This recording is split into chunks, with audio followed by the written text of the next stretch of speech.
I thought this must be a piece that the orchestra plays very regularly and does know very well, because it is a very, very complicated piece, and when the orchestra doesn't know it so well, it needs a lot of explanations, and everybody needs to get known to what the others are playing, and it's going so well. I'm really impressed, and I hear that it's the first time they play this piece since a long time, so I could hardly believe it. It's really one of my very favorite violin concerti, and I've played it a lot in the last years. I've also had this wonderful opportunity and luck to record this piece with Maestro Abbado and the Orchestra Mozart. And that has been a very special experience for me, and of course I have been preparing especially intensely for this recording.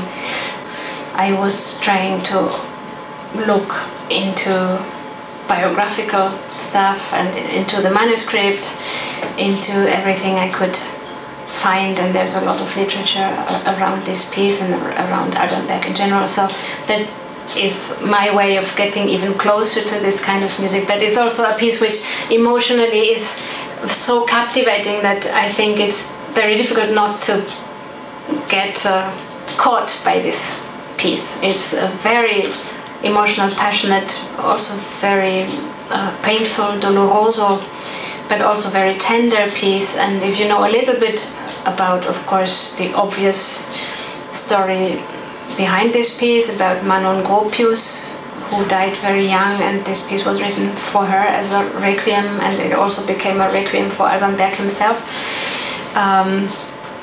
You can find a very direct access emotionally to this piece, and then also it's extremely interesting to see how Alban Berg, with all this passionate and emotional content, still kept a very cool head while constructing the piece, and it's absolutely incredible how he does write such a very, very logical 12-tone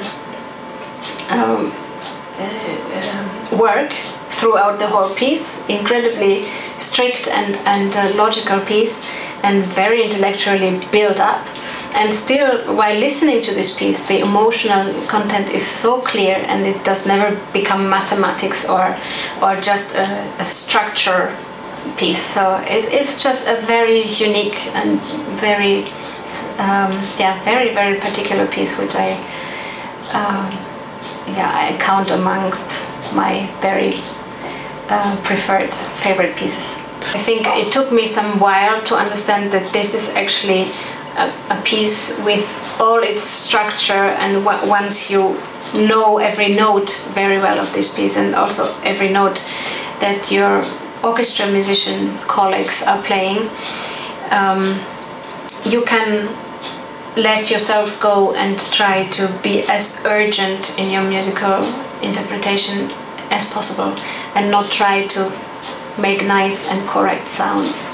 And I think I got a bit more in that direction today than maybe 20 years ago.